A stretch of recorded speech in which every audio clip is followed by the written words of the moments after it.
इन्होंने क्लास 12 का history chapter number 5 और चैप्टर का नाम था क्या जी, यात्रियों के नजरिए। मैंने बताया कि इसमें 3 लोगों के बारे में जानेंगे, एक अल्बिर्नी, एक इब्न बत्ता और एक फ्रांसवा वर्नियर। तो मैंने कल आपको बता दिया था कि अल्बिर्नी कौन थे। आज हम जानेंगे इब्न बत्ता के बारे में। किस बारे में जी, इब्न बत्ता के बारे में। तो इब्न बत्ता के बारे में सबसे पहले मतलब ज्यादा प्रश्न क्या पूछे जाते हैं कि इब्न बत्ता कहाँ के रहने वाले थे, तो मोरक्को के रहने वाले थे। कहाँ जी, मोरक्को के। तो इब्न बत्ता के जो है रहने वाले थे कहाँ, जो क्वेश्चन आता है मेन बात याद रखिएगा, इब्न बत्ता कहाँ रहने थे, मोरक्को। कहाँ रहते जी, मोरक्को के रहने वाले थे। और इनकी किताब का नाम क्या था, द रिहला था। क्या था, रिहला था। ये 2 प्रश्न पहले अपने माइंड में सेट कर लेंगे कि इब्न बत्ता मोरक्को के रहने वाले थे, इनका किताब का नाम क्या था, रिहला। फिर एक और बात याद रखिएगा, मोरक्को की राजधानी क्या है, तो रबात। क्या जी, रबात। ये रफ्ता रफ्ता पढ़ लीजिएगा, रबात। अब चलिए स्टार्ट करते हैं। इब्न बत्ता का जन्म जो है 1304 में मोरक्को के तंजियर में हुआ था। कहाँ था, तंजियर में। मोरक्को के कहाँ हुआ था जी, तंजियर में हुआ था। और मोरक्को की राजधानी क्या है, तो रबात है। क्या है, रबात। फिर इन्होंने किताब लिखी है क्या, रिहला। और रिहला किस भाषा में लिखी है, तो फारसी भाषा में। तो आपके अगर सब्जेक्टिव में आएगा ना रिहला पर आप नोट लिखिए या निबंध लिखिए, ठीक है ना। पूरा कहानी आप लिख देंगे, पूरा रिहला मतलब पूरा यही बात लिखी है। तो सबसे पहले बात देखिए, रिहला किताब में क्या है कि सांस्कृतिक जीवन और रोचक जानकारियां है। क्या जी, सांस्कृतिक जीवन क्या जी, और रोचक जानकारियां है। तो इसमें बताई गई है कि इब्न बत्ता जो है कैसे मतलब एकदम हठीला यात्री था।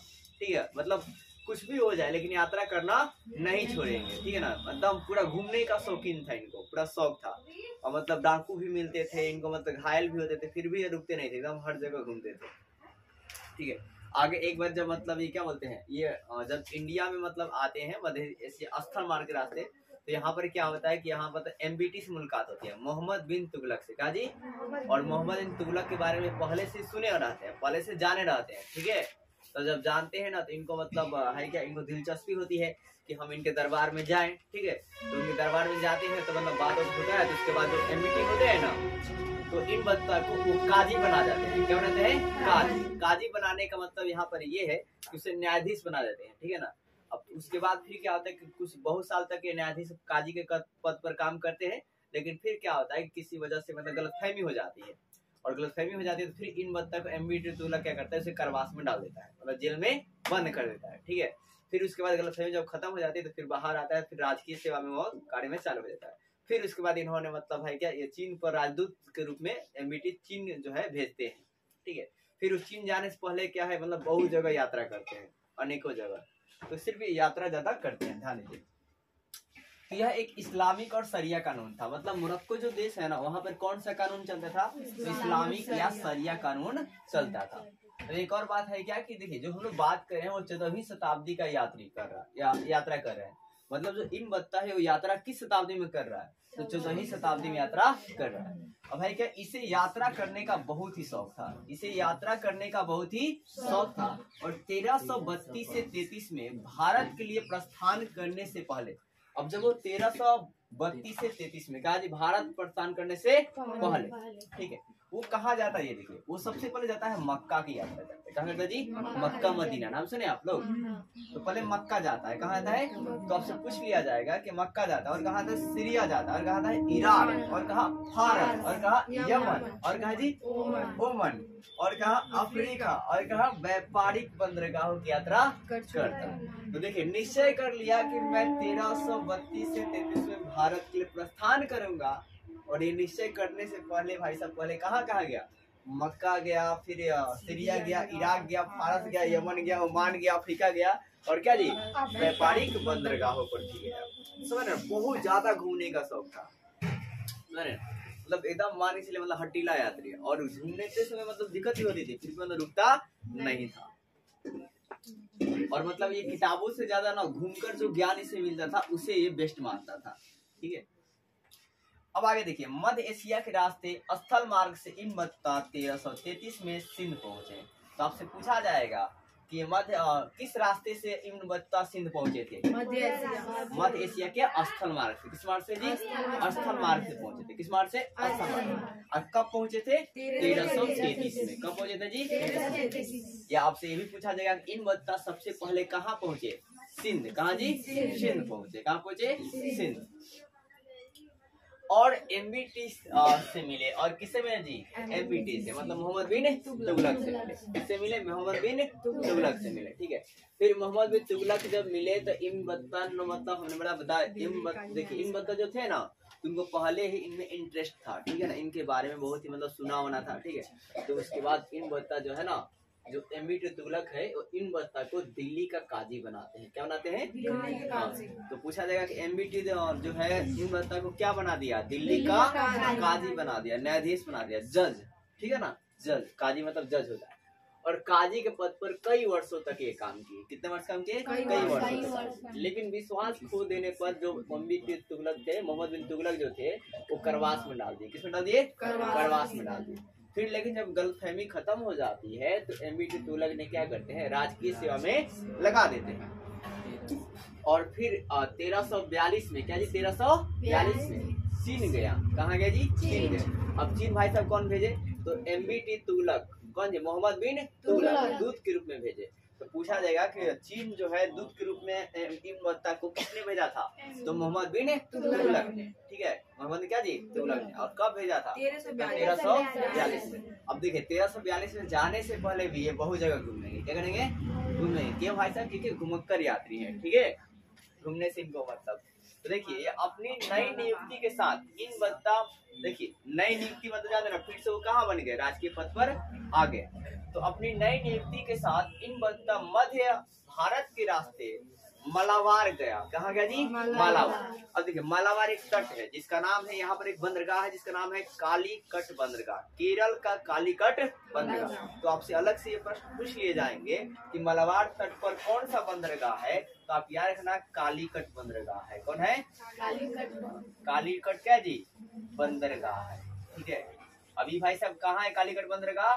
केरल में है। कहाँ है जी? केरल में है। कालीकट बंदरगाह कहाँ है जी? केरल में है। ठीक है, और यहाँ ही जो मतलब वास्को डी गामा भी जो आए थे ना, तो वो मतलब है क्या कि या मतलब बार्थोलोमेव के रास्ता के उपयोग करते हुए, मतलब उत्तरांचली भाषा का उपयोग करते हुए ये कालीकट बंदरगाह के पास ही आए थे। मतलब मालाबार तट के पास ही वो क्या जी? आए थे। मालाबार एक तट है। ठीक है, मतलब जहाँ बंदरगाह है, जहाँ मतलब बहुत सारे जहाज आते हैं। अब देखिए ये मालाबार से मतलब है क्या? कहाँ गए? मालवती। कहाँ गए जी? मालवती। और मालवती कितना दिन रुके? 18 महीना। फिर उन्होंने श्रीलंका जाने का निश्चय किया, सोचा कि श्रीलंका जाएंगे। तो लेकिन श्रीलंका जाने से पहले भाई साहब, श्रीलंका जाने से किसी ने क्या जी? निश्चय किया। फिर चीन जाने से पहले देखो निश्चय हो गया कि 1342 में चीन जाएंगे, लेकिन चीन जाने से पहले बंगाल गए। और कहाँ गए जी? असम। कहाँ गए? बंगाल। और कहाँ गए जी? असम। कहाँ घूमे? बंगाल और कहाँ? असम घूमे, इंडिया में ही। और वह जहाज से, वो क्या जी? जहाज से सुमित्रा गए। कहाँ गए? सुमात्रा गए। कहाँ गए जी? सुमात्रा। अब सुमात्रा से भी जहाज को चेंज किया। सुमात्रा जहाज क्या जी? चेंज किया यहाँ से। ठीक है, और फिर वहाँ से चीन गए। कहाँ गए? चीन। और चीन में ये कहाँ गए? जायतून। कहाँ जी? जायतून, जो वर्तमान में इसका नाम क्या है? क्वानझू। क्या नाम है जी? क्वानझू। मतलब जायतून को अभी क्या कहा जाए? तो क्वानझू कहते हैं। क्या बोलते हैं? क्वानझू कहते हैं। अब ये क्वानझू या जायतून क्या है? तो चीनी बंदरगाह है। क्या? चीनी बंदरगाह। अच्छा, आपको बंदरगाह समझ में आता है ना कि क्या होता है? जहाँ पर मतलब एक समुद्री मार्ग होते हैं, जाने के प्रकार के सामान जो है जहाजों से आता है, बड़ी बड़ी जहाजों से आती है। तो वो पहले भाई साहब पूछ लिएगा आपसे, मतलब जो क्या बोलते हैं, इमबत्ता जो है चीन के किस बंदरगाह के पास पहुंचे थे? तो जायतून या क्वानझू। कौन जी? जायतून या क्या जी? क्वानझू बंदरगाह के पास पहुंचे थे। ठीक है, और किस रास्ते से गए थे? पहले वो कहाँ गए थे? सुमात्रा। सुमात्रा से चीन गए थे। और चीन जाने से पहले वो कहाँ यात्रा किए? बंगाल और असम। बंगाल और क्या जी? असम। अनेकों प्रकार के प्रश्न। फिर 1347 में देखो, अब 2 साल तक 1347 में वापस आने का निश्चय किया। इन्होंने यहाँ पे ज्यादा दिन नहीं टिकाया, 42 में 47 में, अब है मतलब 5 साल पर। फिर चीन की अपनी वृत्तांत मतलब किताब, ठीक है ना, अपनी वृत्तांत की तुलना मार्को पोलो से किया। किसी का जी? Marco Polo. भाई साहब मार्को पोलो कौन था? तो वेनिस का निवासी था। ये भी आपसे पूछता है कि मार्को पोलो कौन था जी? वेनिस का निवासी था। और मार्को पोलो जो है ना कहाँ कहाँ यात्रा किया था? ये भी आपसे चीन और भारत का। कहाँ है जी? चीन और क्या जी? भारत का। फिर आगे देखो, इन बत्ता ने मतलब जब यह इंडिया आया तो बताइए, देखिए मुल्तान से भी है क्या दिल्ली की यात्रा जो है 40 दिन में है। कितना दिन में क्या? 40 दिन। फिर दौलताबाद से दिल्ली की यात्रा में कितना दिन में क्या? 40 दिन। मुल्तान से दिल्ली भी 40 दिन में, मतलब इनके अनुसार, इन बत्ता के अनुसार, ठीक है ना। फिर दौलताबाद से दिल्ली जो है 40 दिन। फिर आपका भाई साहब सिंध से दिल्ली जो है 50 दिन। देखो मुल्तान से और दौलताबाद से दिल्ली गया था तो कितना दिन लगा था? 40 दिन। और सिंध से जब दिल्ली आया था कितना दिन लगा था? 50। और ग्वालियर से जब दिल्ली गया तो कितना दिन लगा जी? 10 दिन। ठीक है, तो ये चीजें आप याद रखेंगे आप देखने के लिए, और पूरा कहानी भी याद रखेंगे। मतलब कुछ कहानी नहीं था, अगर शॉर्टकट आप देखना चाहें तो इन बत्ता देखिए एक बार फिर से आप सुन लीजिए। इन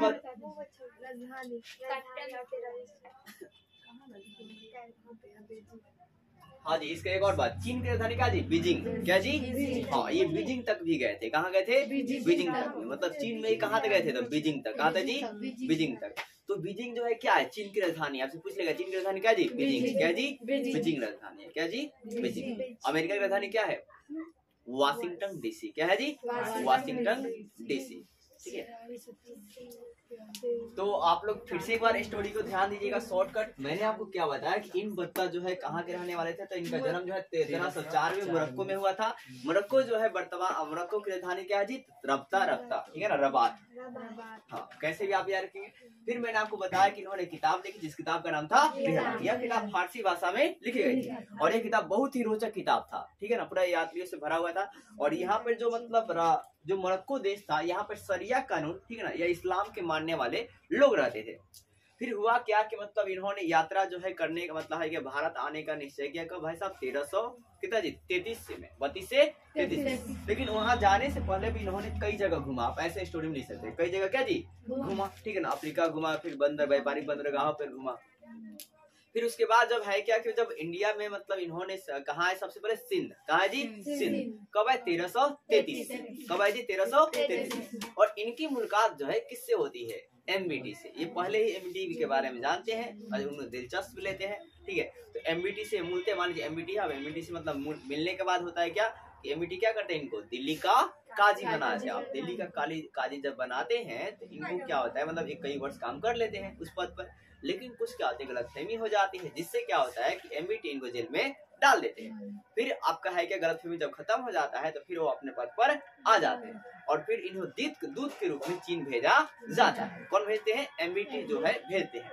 अब ये है क्या कि मतलब चीन जब भेजते हैं तो मतलब चीन जाने से पहले भी इन्होंने अनेकों जगह यात्रा करते हैं। अब है क्या, चीन कब जाते हैं? 1345 में। कब? 1342 में, सॉरी 1300 क्या जी? 42 में जाते हैं।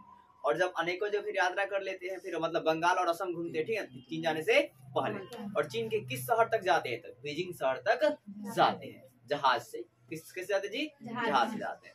और फिर उसके बाद हम अनेकों जो मतलब जाते हैं, फिर बताते हैं कि हमारे अनुसार जो है ये मतलब दिल्ली का जो है ना, दौलताबाद से दिल्ली कितना दिन लगता है? तो 40 दिन लगता है। ग्वालियर से कितना लगता है? 10 दिन लगता है।